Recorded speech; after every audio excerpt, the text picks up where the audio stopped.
63வது Filmfare விருதுகள் வழங்கும் விழா சில தினங்களுக்கு முன்னர் ஹைதராபாத்தில் நடைபெற்றது.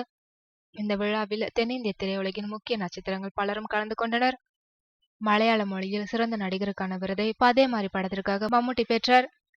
தமிழ் மொழியில் சிறந்த நடிகைக்கான விருதை நானும் ரவுடிதான் படத்திற்காக நயன்தாரா பெற்றார். கடந்த ஆண்டு பாஸ்கர் தி ராஸ்கல், இந்த வருடம் புதிய நியமம் ஆகிய மலையாள படங்களில் இருவரும் இணைந்து நடித்துள்ளனர். ஆனால் இருவருக்கும் இடையே என்ன பிரச்சனை என்று தெரியவில்லை. அப்போது அந்த வழியே வந்த நயன்தாரா மம்முட்டிக்கு கை கொடுத்துள்ளார்.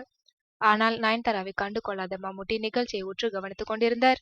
சற்றே சுதாரித்த மம்முட்டி நயன்தாராவிற்கு பதிலுக்கு கை கொடுக்காமல் கை கூப்பி வணக்கம் மட்டும் தெரிவித்துள்ளாராம்.